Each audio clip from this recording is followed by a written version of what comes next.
Il existe des conservateurs qui se disent libéraux, qui prônent une gestion de l'État en bon père de famille. Ils se disent libéraux parce qu'ils défendent la libre entreprise et considèrent que l'État doit se concentrer sur ses missions régaliennes.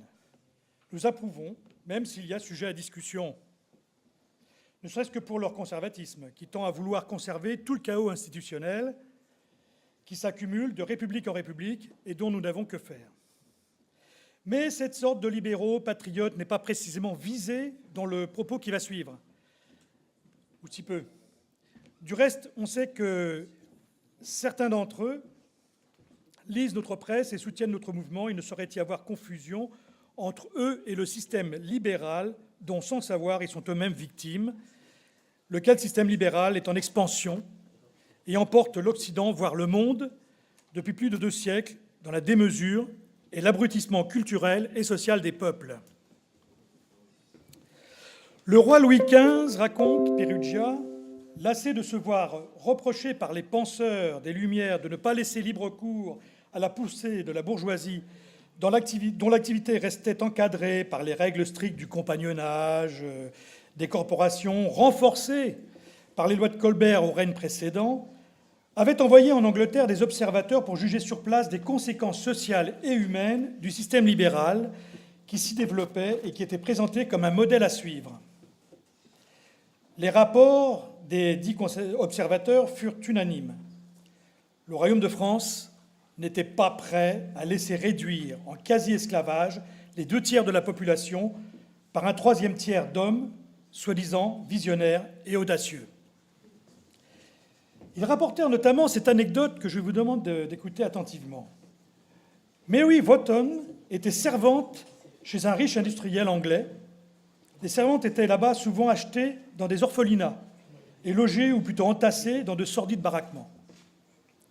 Cette servante, affamée, avait volé quelques shillings à ses maîtres. Elle fut prise, jugée et pendue. Elle avait 9 ans. C'est Perugia qui le rapporte, donc je me cache derrière.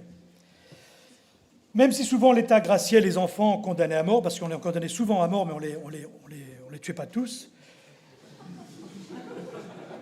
on laissa ici ou là quelques exécutions passer quand même, pour bien marquer les imaginations, pour que les gens sachent que de toute façon, même si on était enfant, on n'avait pas le droit de voler ses maîtres.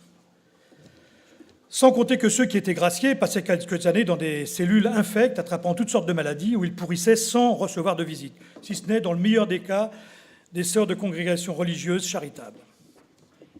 Ainsi, l'aventure cromwellienne avait accouché d'une révolution dite industrielle en Angleterre, 1 siècle avant notre Révolution française, laquelle, et ça vous connaissez ça, c'est un peu votre catéchisme, mais je ne voudrais pas faire l'injure de vous le rappeler, mais je vous le dis quand même, la loi Le Chapelier, précédée par celle d'Allard, laisserait la possibilité à la bourgeoisie entreprenante d'utiliser sans aucune entrave légale la force de travail de tout un peuple. C'est ça, la révolution industrielle.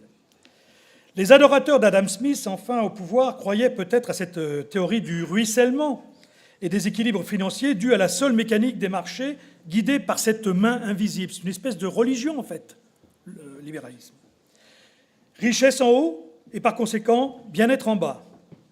Mais enfin, on connaît tous les auteurs du XIXe siècle, de Dickens et Zola, parmi les nombreux écrivains, n'ont pas manqué de nous rendre compte que le bien-être escompté n'était que misère du peuple en cette période du XIXe siècle du libéralisme triomphant, qui a été permis par ce libéralisme triomphant a été amené par la Révolution française.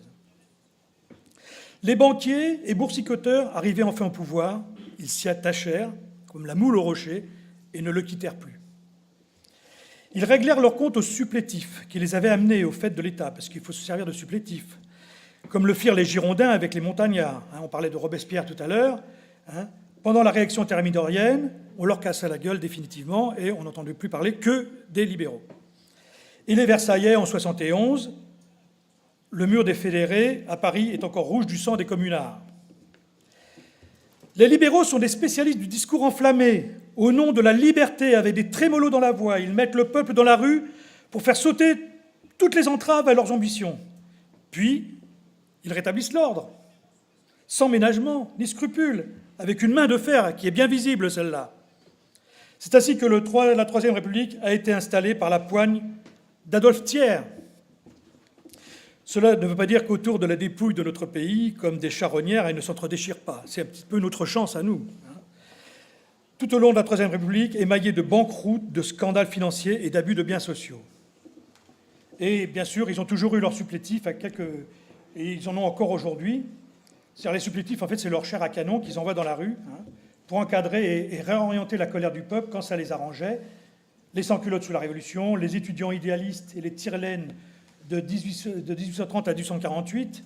1848, d'ailleurs, dont Proudhon parlait en disant que c'était la Révolution sans idée. Des bandes de traînards, de voyous parisiens pour provoquer les exactions sanglantes pendant la Commune, pour mieux réprimer cette même Commune. Par la suite, des FTP sortis d'on ne sait où, résistants de la dernière heure qui terrorisèrent les Français au moment de l'épuration et firent disparaître les témoins de la vraie collaboration, jusqu'aux antifas aujourd'hui, qui se sont montrés fort utiles au moment de la révolte des Gilets jaunes. Je crois qu'il appartient à l'Action française, d'ailleurs, et au Comble du Roi, puisqu'on est dans le temps présent, de casser la gueule à ces énergumènes, ennemis du peuple français et serviteurs zélés de l'internationale financière. Chaque fois qu'ils les croisent, par pure charité, surtout, c'est pas du tout par haine, c'est parce que ça leur fait du bien, il faut leur remettre les idées en place. Ils ont besoin d'aide pour recouvrer la lumière. Bien sûr, aujourd'hui, le libéralisme combattu fort intelligemment par Proudhon, Sorel, mais aussi par nos anciens comme Firmin Baconnier, Georges Valois, Henri Lagrange et tant d'autres, a changé de visage. Il a pris des proportions gigantesques. On appelle ça l'hyperlibéralisme, avec le désir prométhéen du contrôle capitaliste de tout le genre humain, pour le libérer, bien sûr, car c'est toujours dans un but de libération, au nom de la libération de l'humanité que l'on donne. C'est toujours d'ailleurs pour ça qu'on donne un tour d'office supplémentaire à son asservissement. On vous a servi pour vous libérer. Comprenez bien ça. Ainsi, nous présenta-t-on les entraves insupportables de l'exercice de la liberté. Ce fut d'abord l'organisation ouvrière et artisanale avec le compagnonnage et les corporations qui fallait absolument abattre. Ce fut ensuite le pouvoir royal trop contraignant. Et c'est aujourd'hui le cadre national qu'il faut abattre définitivement. Or, si on y regarde de plus près, évidemment, on constate aujourd'hui que ces institutions construites tout au long des siècles étaient en réalité des protections puissantes pour le peuple contre les prédateurs ambitieux, qu'ils fussent bourgeois ou féodaux, tentés d'asservir le peuple en se libérant eux-mêmes de toute contrainte. Parce que voilà le problème, c'est qu'il y a une caste de gens qui veulent se libérer et qui considèrent que leur libération est la libération de tout le monde, sauf que c'est la seule libération pour eux, et en fait c'est un moyen d'asservir davantage les autres. C'est la formule usée jusqu'à la corde, mais toujours pertinente, du renard libre dans le poulailler libre. L'égalitarisme revendiqué par la société libérale vise à nier les différences réelles distribuées par la nature à chaque individu, ce qui permet, au nom du principe de la méritocratie, d'estimer normal que tel homme jugé en échec dans la compétition de l'élévation sociale se fasse marcher dessus avec les gros croquenots des agents du système égalitaire. L'inégalité protectrice défendue par Maurras dans la politique naturelle invite au contraire à la solidarité entre Français, les plus puissants, les mieux nantis, protégeant les plus déshérités. C'est à la fois un programme politique et une éthique sociale, qui constituent l'architecture du pouvoir royal. Mais que parlons-nous de Français à l'heure de la mondialisation heureuse ? Aujourd'hui, nous assistons à une vaste opération des oligarchies supranationales qui visent à changer la nature humaine pour l'adapter à un futur fantasmé par les plus grandes fortunes du monde, se situant à des années-lumière des préoccupations des peuples de la Terre. Au siècle précédent, on représentait la haute finance internationale, des patrons de banque, notamment sous la forme d'un gros bonhomme bien nourri, adipeux et pelliculaire, comme disait un de vos grands anciens, Patrice Bertin, avec un gros cigare dans le bec, et maintenant ils ont l'apparence d'adolescents attardés en jean et chandail, négligés, comme Steve Jobs, Bill Gates, par exemple. Alors non, il y a Georges Soros, lequel, lui, il est doté d'une tête de vieillard libidineux et pervers monomaniaque, mais il sort un petit peu du lot. Ces gens-là pensent pour nous et par conséquent connaissent nos besoins. Pour cela, ils disposent de plusieurs outils qu'ils maîtrisent parfaitement bien. D'abord, les médias, dont la plus grande part servent docilement la soupe qu'on leur commande et désignent ce qu'il faut aimer et ce qu'il convient de détester. Ils maîtrisent aussi les universités chargées de déconstruire toute l'éthique sociale en coupant nos racines et en culpabilisant toute velléité de se sentir héritier d'une longue histoire. Ils maîtrisent enfin la capacité, parce qu'ils financent des centres de recherche et des laboratoires, de créer une peur lancinante à travers la planète, avec l'écologisme catastrophiste notamment, et aujourd'hui, le virus qui couronne des années de travail sur la trouille sanitaire. Et les États, comme aux Jeux Olympiques, de courir uniformément avec tous le même sponsor. Big Pharma, en réalité, c'est une nouvelle forme de sponsoring, car ce sont des États qui payent. C'est le sponsoring à l'envers, en fait. Les États payent et eux, ils avancent pour gagner le prix du premier vaccin mis sur le marché.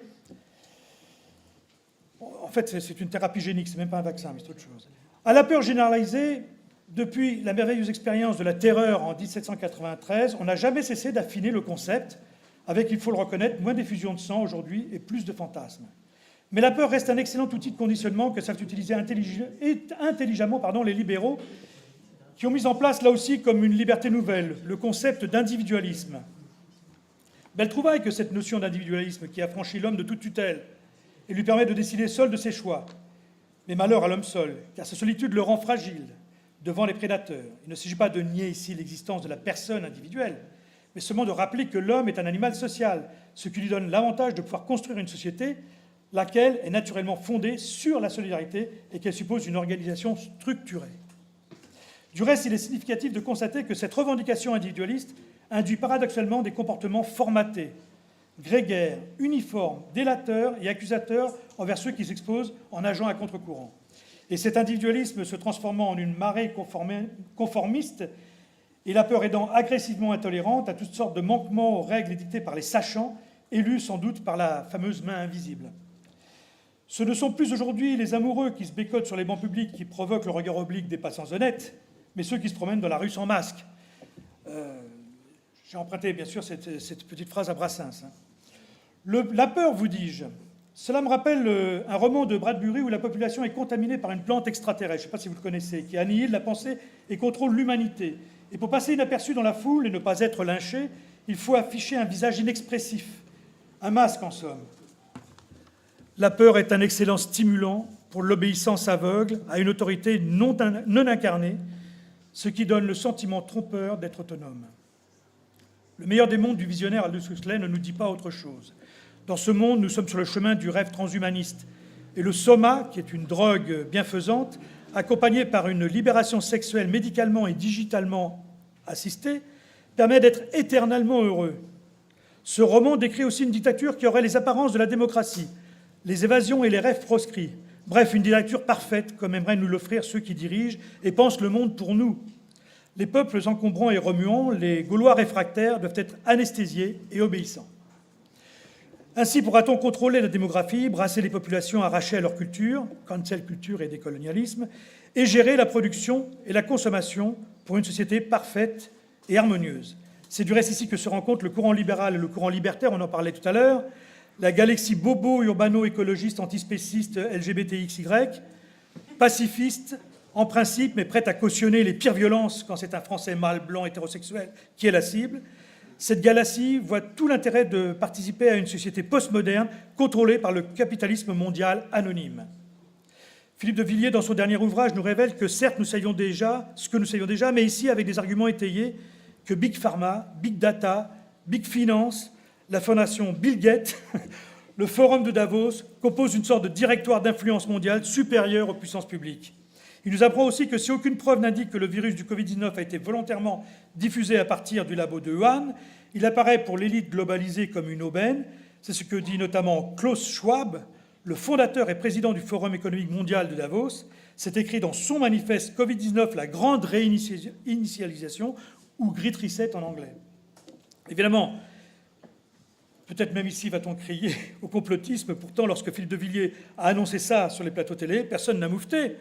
Ça n'a même pas produit le scandale. Et bien sûr, il n'y a pas eu d'assignation au tribunal pour la bonne raison que le projet affiché au grand jour par cette élite et porté plus particulièrement par le très sérieux et très influent Klaus Schwab est un complot à ciel ouvert. Alors, les chefs d'État occidentaux, qui sont tous de toute façon des libéraux, parce que c'est une doctrine religieuse, si on n'est pas libéraux, on ne peut pas atteindre le fait du pouvoir, s'inclinent devant cette nouvelle loi. La révolution, résume Maurras, nous a fait passer de l'autorité des princes de notre sang sous celle des marchands d'or. Alors on peut se demander où cela va finir et quelle parade on peut opposer à cet abandon, une à une, de toutes les protections du peuple. Ce peuple de chez nous, on l'appelle le pays réel. On voit bien que Macron, avec ses pieds nickelés et poings liés, lui-même issu de la banque, est complètement acquis à l'idéologie libéraux-mondialiste. Quant à Marine Le Pen, qui risque de se retrouver en face de lui bientôt, dont on ne peut contester le patriotisme, elle semble aussi fragile qu'un roseau face au vent moderniste, jusqu'à s'accommoder de l'autorité de Bruxelles qui devient fréquentable. Elle rêve d'être de son temps et porte comme un fardeau tout ce qui peut rappeler la vieille France. Et si elle accepte une certaine forme de nationalisme, c'est le nationalisme jacobin auquel elle pense. Évidemment, on ne lui signera pas un chèque en blanc.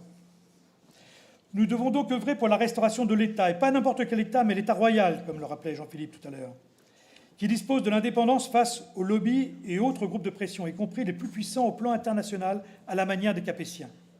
À ce sujet, pour ceux qui pensent que l'État ne pèse guère face aux superpuissances oligarchiques, qu'ils sachent qu'un État fort dispose du droit à l'exercice de la violence légitime.